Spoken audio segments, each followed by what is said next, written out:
Please, let us welcome on stage our panelists for the 7th panel discussion, titled as Countries Meet for Innovation, moderated by Mr. Ahmed Farahat, the Chief Internal Auditor of Commercial Bank of Kuwait, and the participating delegates, starting with Xinyi, the Chief Operating Officer, Slate Alt, and the Director, Partnerships of Hello Tomorrow, Singapore. Mr. Ibrahim Faza, the Founding Director of Luminus, ShamalStar, and TIP Ambassador, Jordan. And last but not least, Mr. Essam Youssef, the UNFPA Ambassador for Youth in Egypt. Your panel is ready. Good afternoon, ladies and gentlemen. My name is Ahmed Farahat. I'll be your moderator for this panel discussion. Let me start with this statement. Innovation is the core reason for modern existence. We have to agree on this. Although innovation can be sometimes undesirable and have some undesirable consequences, change has become a must. It's not a luxury anymore. And in most cases, innovation creates positive change. This panel will discuss the innovation activities in Singapore, Jordan, and Egypt. And let me welcome my guests, my distinguished guests here. Ms. Xinyi, the Chief Operating Officer.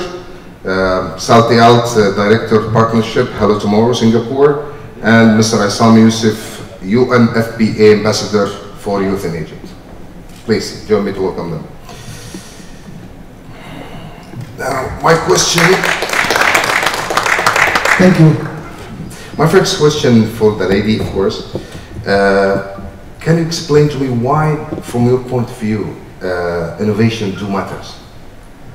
Because if there's innovation, we'd have underground cities right now in Kuwait, right? Yeah, so we're just that's a discussion that we're we just had joking about how hot it is in summer and why we would consider living underground at all, or how cold it is in winter in other places. So why not? With innovation, I suppose there are a lot of things that we could then conceive of and imagine and make reality. So why not?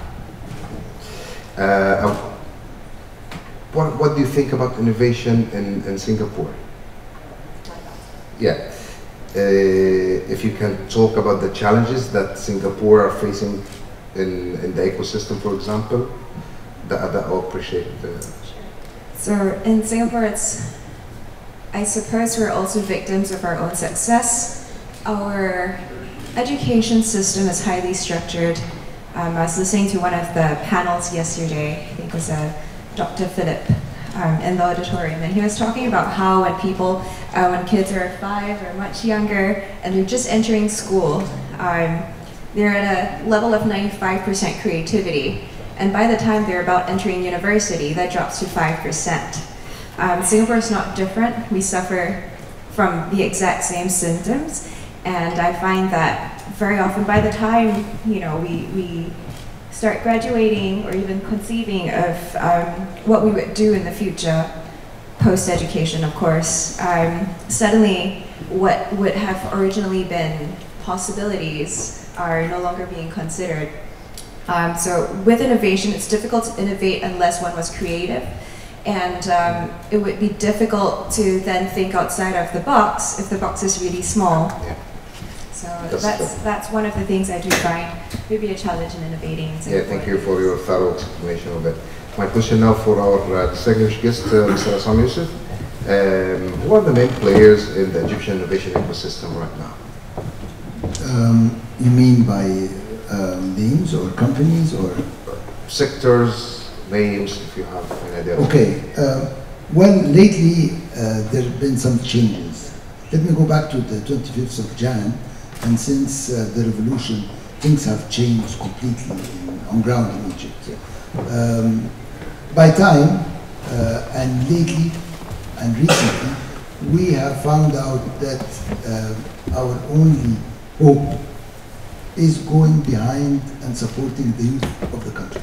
Okay, so there is a change in the direction Drastic to take change. care of Yes, the... yes. Yeah. We don't have a choice. Yeah. This is our only way out, because as I believe that our country will never stand on ground with the government. Yeah, that's true. It's the youth was going to come up with new ideas and with a lot of effort. And our role now is to support them, to be able to make their dreams come true. Yeah. So lately, there's a lot of companies that are interested in startups, entrepreneurs. You know, like it's now, if I call it, it's a trend going all around Egypt. It is a trend. Ecosystems are becoming really a trend, and I can witness this even with the new generation. When I talk to my daughters, for example, about some of the inventions that for me, maybe it was like a science fiction story, but for them, Dad, this is normal, sexism. Yeah, I don't agree. And the good thing is, we always thought about Cairo and Alexandria, and we forgot that we have 25 governorates. So now we moved outside Cairo and Alexandria. We started Expanding outside. Exactly, expanding and getting these youth in Cairo, trying to support them on ground, so they can go back to the governorates and come up with great ideas, so they can lift their countries up. I wish them luck there. Thank you. Thank you, sir. My question is for Mr. Ibrahim Faza. Mr. Ibrahim, who are the main players in Jordanian innovation ecosystem currently? If you can brief us. Thank you, and sorry for coming late. I was waiting in the other side, and they told me. Right, sorry for that. So thank you. So I think in Jordan, as like similar to Egypt, we are not small as Egypt, but we are like country that should depend on innovation. We don't have natural resources. We don't have a lot of income. So innovation is like a must for us. It's like life or dead issue. We were discussing like before coming to Abu Dhabi about the innovation system, how we support the ecosystem, and we like find 5 stakeholders, 5 main players in the innovation ecosystem, and we are trying like to help and enhance this ecosystem. The first one, of course, like the innovators and entrepreneurs, and we need to work more in their mindset, in their culture, social norms, because this is like risk-taking, like accepting failures, learning from failures. Unfortunately, like these social norms are not very spread in our community. Second is the universities. It's the main like source of innovation, of research, and we work with the university in order to make the focus for R&D graduation project toward commercialization. So we're trying with like one of the biggest university in Jordan not to accept any graduation project unless there is a part of a commercialization about like how it's matching the need of the community. The third like stakeholder, they are the enabler, which is the incubator, accelerator, innovation centers, IB offices, fund VCs and fund, and there is like a lot to do with this sector. The last two, it's one, the big corporates, and we need them to be more engaged in the whole process of innovation, from like testing, trying, generating ideas, to adopting the innovation and the startups and their products. The last one, of course, is the government with all regulation, opening market, making the environment more friendly for innovators. And that's very crucial for innovation ecosystems, that the governments should be supporting the change with the required regulations and laws.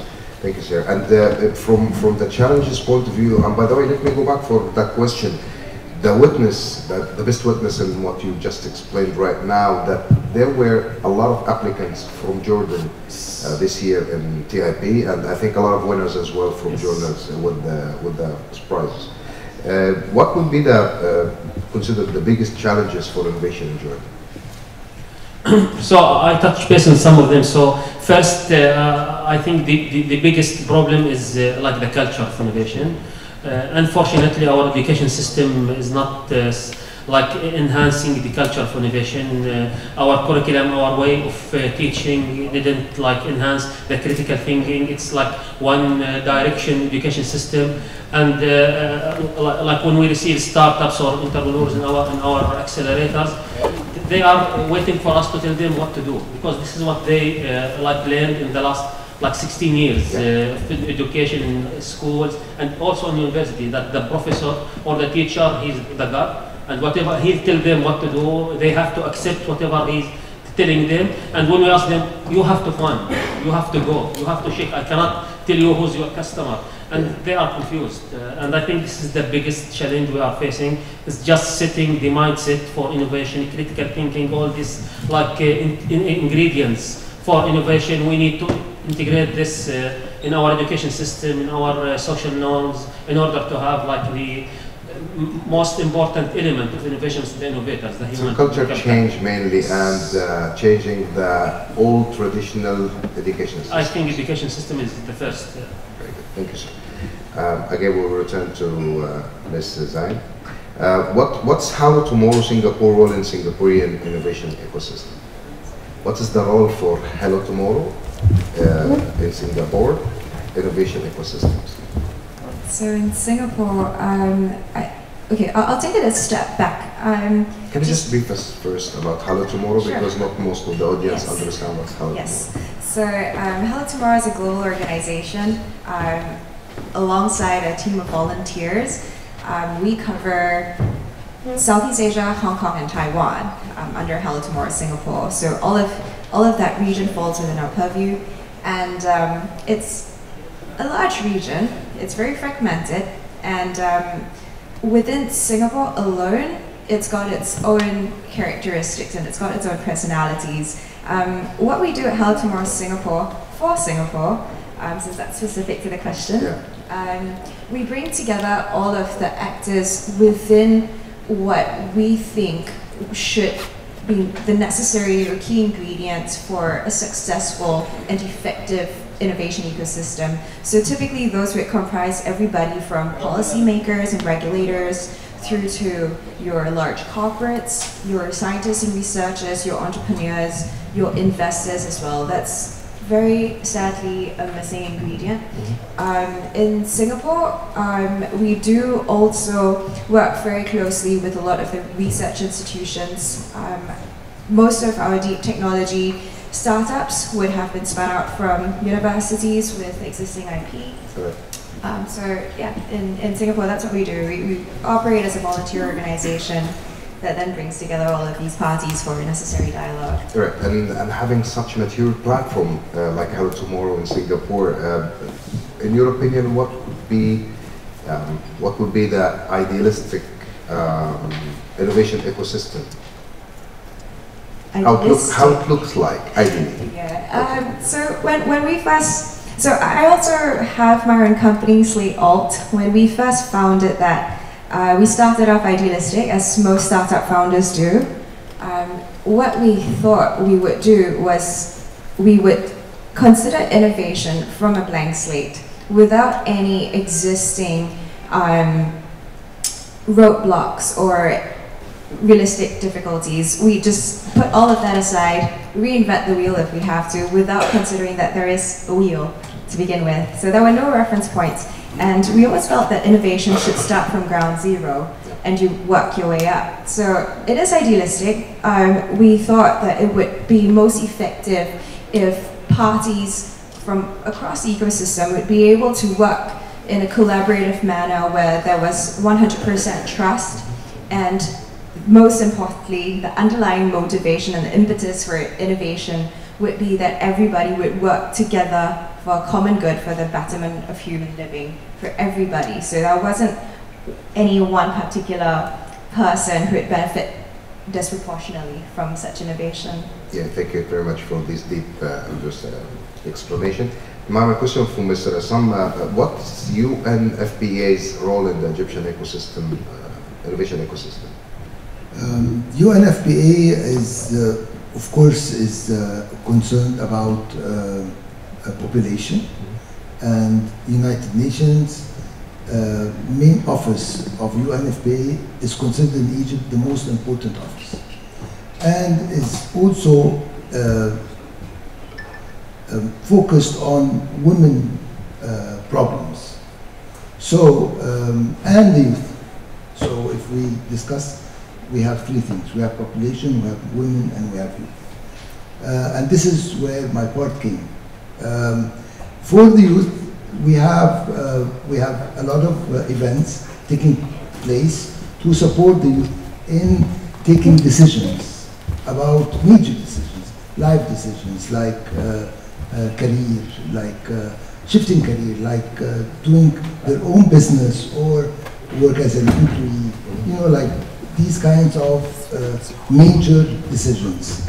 I've been working with them for like a year and a half now. We're having a new program for youth, and it's about entrepreneurship and supporting youth for coming up with new startups and new companies.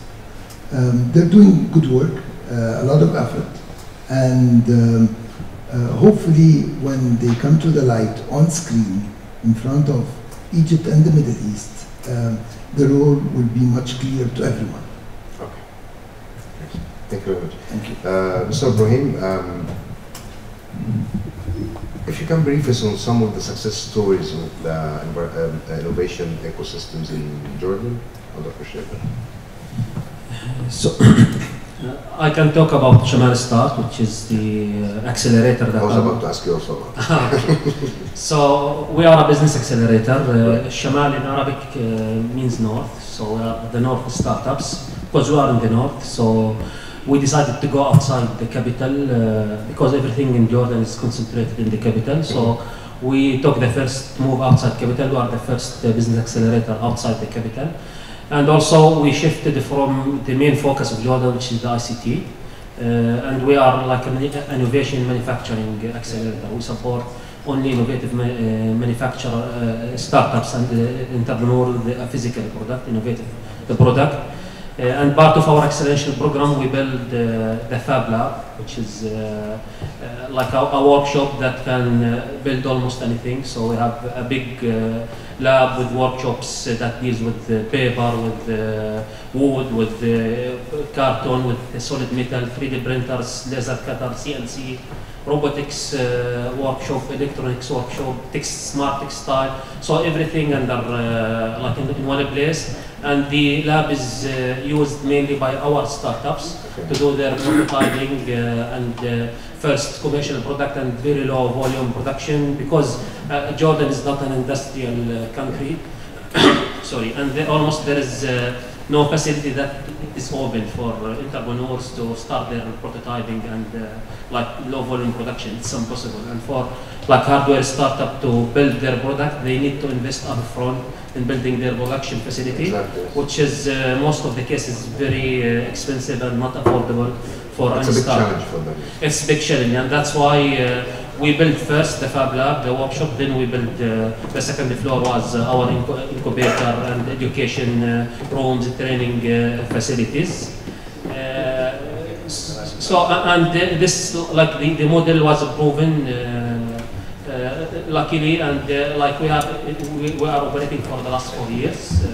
We are a startup by ourselves, but in the last 4 years we incubated and invested in more than 100 startups. Some of them are like making very good success. Some like 4 or 3 of them are presenting here in TIP. Yeah. As you mentioned, luckily we have like I think the most the country that had the highest number of winners was Jordan, which is I'm very proud. A couple of our startups they were among the winner. So I can share like 1 or 2 cases. We have one startup that they built the world's smallest microcontroller. They call it Pico. It was their graduation project. There are 2 graduate students, and after graduation they moved to our accelerator. They built this Pico, the world's smallest microcontroller, and they launched a Kickstarter campaign, and in 1 month they sold more than 50,000 of this product in more than 50 countries in the world. They were invited by the founder and CEO of Arduino to a maker fair in Los Angeles, and they told them that I'm willing to put your product in our website to sell the product on behalf of you. Now, like in a couple of weeks, they launch the world first flexible microcontroller, And they have the prototype. I saw the prototype last week. It's amazing, and this will be revisionary in like wearable devices. And there is a lot of like traction. They are launching sales campaign, and there is a lot of pre-order and a lot of like traction for this product. And as I mentioned, they started like as graduate engineers, and they built their product. They designed inside our facility, and now for mass production, they are producing outside our lab. So this is the concept that we are trying to implement, to provide these innovators with like a facility that they can prototype. They can come with like a product that have the product market fit, and then we help them to reach the market, to have their first paying customers, and we help them to like be investable ready, and we help them to secure investment that they can go outside our accelerator and build their successful company and successful. MashaAllah, that's a big success story. Thank you. Best of luck, inshallah. Thank you. Ladies and gentlemen, we came to the end of our panel now. Please join me in thanking our distinguished guests. Thank you very much for your time and for the valuable information that we got. Thank you very much, everybody.